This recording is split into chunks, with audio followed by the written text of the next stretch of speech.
दोस्तों नमस्कार और आप देख रहे हैं न्यूज़ बकेट में आपका स्वागत है। देश और प्रदेश में प्रशासनिक व्यवस्था कितनी चुस्त और दुरुस्त है, हम जानने के लिए आ गए हैं महिला व्यापार मंडल अध्यक्ष सुनीता सोनी। इनके सहयोगी भी हैं, तमाम लोग हैं और जान लेते हैं कि किस तरीके से देश और प्रदेश में व्यवस्था चल रहा है। ये बताइए कि किस तरीके से व्यवस्था चल रहा है प्रशासनिक व्यवस्था।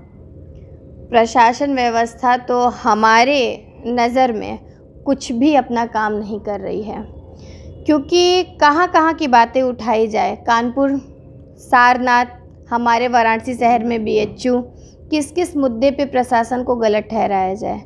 कहीं ऐसा हो जाता है कि प्रशासन हमारी सामने खड़ी होती है और महिलाओं के साथ अभद्रता व्यवहार होता है, उनके कपड़े फाड़े जाते हैं और वो हाथ पे हाथ धर के बैठी रहती है। क्या प्रशासन इसीलिए है?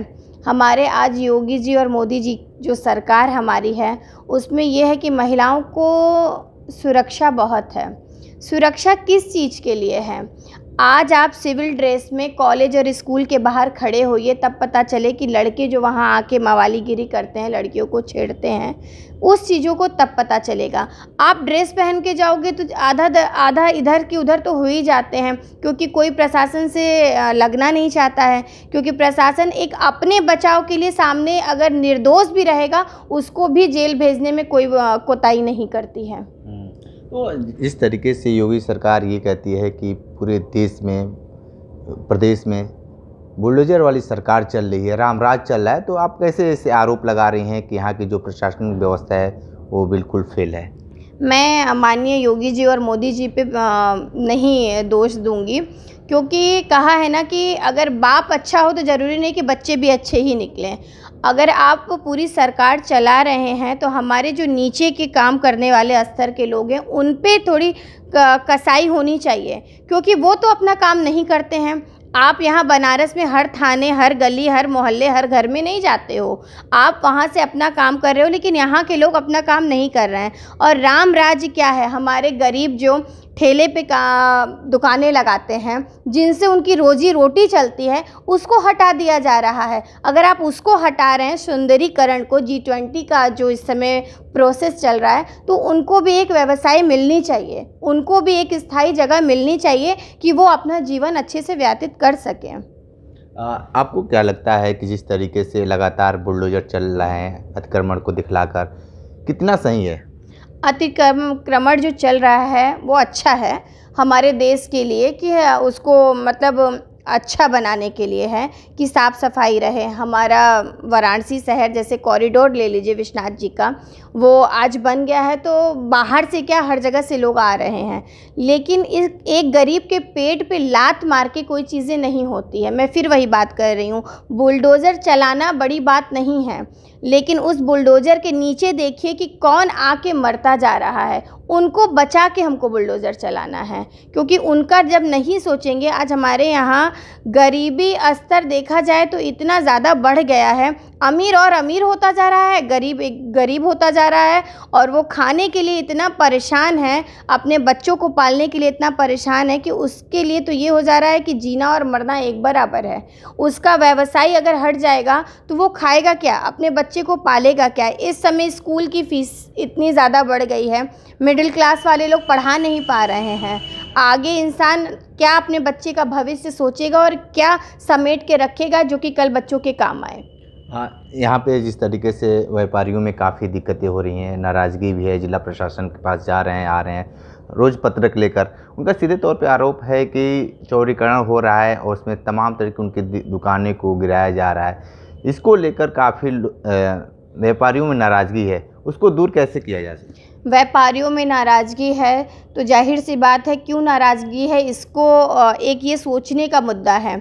अगर हम किसी के दुकान को तोड़ेंगे, अगर आप अपने अच्छे के लिए दूसरे का नुकसान करिए, ये व्यापारी नहीं सीखा है। व्यापारी हमारा ऐसा है कि खुद का नुकसान करके सामने वाले का हमने अच्छा किया है, हमेशा किया है और आगे भी करते रहेंगे। और हमारे यहाँ व्यापारियों की एकता इतनी अच्छी है कि एक आवाज़ पे हम सभी लोग खड़े रहते हैं। तो अपने व्यापारियों से मैं यही कहना चाहती हूँ कि आप सबको जैसे बने हो वैसे बने रहो, और आगे सुंदरीकरण अच्छी बात है, चौड़ीकरण अच्छी बात है, लेकिन किसी गरीब अगर पेट पे लात मारा जा रहा है तो आप सभी लोग खड़े रहिए एक साथ। ठीक है, आप क्या कहेंगे जिस तरीके से लगातार सरकार ये कह रही है कि देश में राम राज चला है, क्या लगता है कि राम राज चल रहा है? मुझे तो नहीं लगता कि राम राज चल रहा है, क्योंकि देखिए गरीबों को जो काम कर रहे हैं कैसे करेंगे, ठेले वहाँ आ जाते हैं, बुलडोज़र गिरा देता है, ऑफिसर्स आके ठेला वेला सब गिरा जा रहे हैं, कैसे होगा राम राज्य? ऐसे होगा गरीबों को गिराकर राम राज्य चलेगा? ऐसे नहीं होगा ये राम राज्य। क्या चाहते हैं कैसे हो पाए? उनको भी मतलब कुछ अच्छी, जैसे होता है कैंट में अभी दुकानें सबको दी गई हैं, वैसे ही हम चाहते हैं कि गरीबों के लिए भी ऐसी ऐसी दुकानें छोटी, भले ही छोटी हों, लेकिन दुकानें दी जाएँ, उनको भी रोज़गार दिया जाए, उनको भी भत्ता दिया जाए, जिससे कि वो अपना रोज़गार कर सके, अपने परिवार को पाल सकें। तो यहाँ की जो व्यवस्था है, प्रशासनिक व्यवस्था है, जो अधिकारीगण, उनकी रवैया क्या है? उनका रवैया ठीक नहीं है। ये तो हमने कई बार देखा है कि अगर कोई गरीब रिक्शा लेकर अगर जा रहा है और पीछे से गाड़ी आती है, रिक्शे वाले को वो लोग पीछे कर देते हैं, गाड़ी को आगे निकलते। ये ऐसी चीज़ नहीं होती है। गरीबों को मारा जा रहा है, डंडे से मारा जा रहा है, अमीर आदमियों को तो नहीं कोई कुछ कहता है। गरीबों के ऊपर क्यों जुल्म हो रहा है? इसे राम राज्य नहीं कहा जाएगा जी, ये राम राज्य नहीं है। क्या कहेंगे? आज का देखा जाए तो टोटो और रिक्शा बहुत ज़्यादा बनारस में हो गए हैं। ये उनके कमाने का ज़रिया है एक, लेकिन अगर हमारे प्रशासन की कोई गाड़ी होती है, किसी विधायक या मंत्री की गाड़ी होती है, वो सीधा विश्वनाथ टेम्पल के पास जाती है। लेकिन अगर कोई प्रेग्नेंट महिला है या बीमार महिला है, उसका रिक्शा हॉस्पिटल तक जाने के लिए नहीं दिया जाता है। इसको प्रशासन बोलते हैं। मतलब 20 रुपये 50 रुपये जेबी में रखा और गाड़ी पास कर दी, इसका क्या मतलब है? आप इक्वल जैसा रखिए। आप जैसे टोटो बंद कर रहे हैं, रिक्शा बंद कर रहे हैं, वैसे अधिकारी और नेताओं की गाड़ी भी बंद होनी चाहिए, वो भी नहीं जानी चाहिए, क्योंकि हमारे लिए तो सब एक बराबर है। नेता क्या अपने आप बन के आता है? पुलिस कमिश्नर अपने आप पैदा होते हैं? ये तो होता नहीं है। जनता जब तक नहीं चाहेगी तब तक कोई नहीं टिक सकता, कोई कुछ बन नहीं सकता। आप सब ये भी सोचिए कि आपके साथ के साथ वो गरीब है, उसका व्यवसाय उसी से चल रहा है, वो रिक्शा चलाता है, तो क्या उसकी कोई वैल्यू नहीं है? सबकी वैल्यू है। और आप राम राज्य की बात कर रहे हैं, तो हमारे जान में इतना जानना है मुझे कि राम जी ने अपनी चीज़ों को सेना जो बनाया था, वो हमारे क्या कहते हैं, वानरों की सेना बनी थी, और उन्होंने एक साथ हो के ही आगे की अपनी सारी लड़ाई लड़ी थी। तो यहाँ पे गरीब जो हैं वो भी तो हमारे एक सेना की तरह हैं, वो भी तो आपके साथ रहेंगे तो ही ये बनारस हो चाहे शहर का कोई भी कोना हो तो ही विकास होगा। जब गरीब रहेगा नहीं, इंसानी नहीं रहेगा, तो विकास किस चीज़ का करेंगे आप?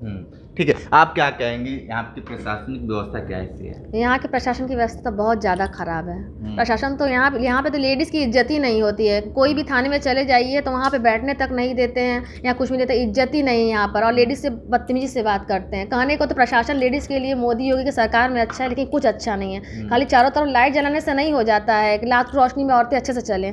ध्यान दे कि औरतों पर बदतमीजी हो रही है, उस पर भी तो ध्यान दें जगह जगह पर। योगी मोदी से हम यही कहते हैं कि कम से कम अपने नीचे वालों को ध्यान दे कि वो क्या करें। हम उनको नहीं बोल रहे हैं कि वो ख़राब चल रहे हैं, लेकिन उनके नीचे तौर तरीके कितने ख़राब चल रहे हैं। महिला हेल्प डेस्क तो बना है, लेकिन उसमें महिलाओं की कोई इज्जत नहीं है। सिगरा थाना चाहे कोई भी थाना बोलिए, हम कोई थाने का नाम, हर एक थाने की वहाँ पे जो महिलाएं हैं वो महिलाओं से बदतमीजी करती है। महिलाओं को क्यों रखा गया है? वो भी हम लोग आम जनता के लिए रखा गया है ना, लेकिन आम जनता की इज्जत ही नहीं है। कहीं भी थाने में जाइए, महिला मंडल अगर चला जाता है तो अरे बाबा निकालो निकालो। अरे महिलाओं के लिए ना हम लोग वहाँ जा रहे हैं, किसके लिए जा रहे हैं? तो योगी मोदी की सरकार में हमको कहीं से नहीं लगता कि प्रशासन अच्छी है। मतलब कर रहे हैं नीचे के लोग और बदनाम हो रही योगी मोदी। ठीक है, तो ये महिला थी, काशी की महिलाएं थी, जिस तरीके से जो प्रशासनिक व्यवस्था है उस पर इन्होंने प्रकाश डाला है कि जो यहाँ की व्यवस्था है बिल्कुल फेल है। जिस तरीके से राम राज की बात कही जाती थी वो ऐसा है नहीं।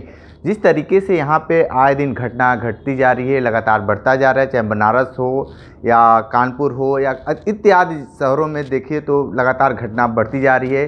क्राइम का जो ग्राफ है घटने का नाम नहीं ले रहा है, लगातार बढ़ता ही जा रहा है। ग्राउंड जीरो से रिपोर्ट कर रहे थे, तो हमारे साथ बने रहिए न्यूज़ बकेट के साथ। हमें दीजिए इजाज़त, नमस्कार। पेश है न्यूज बकेट हिंदी मासिक पत्रिका। पढ़ें इस महीने की पूरी खबर विस्तार से हमारे न्यूज बकेट की मैगजीन में। हमारी ई मैगजीन को मुफ्त में पढ़ने के लिए अभी लॉगिन करें www.newsbucket.in पर। इसके अलावा रोज की ताज़ा खबरों के लिए हमारे YouTube चैनल को तुरंत सब्सक्राइब करें।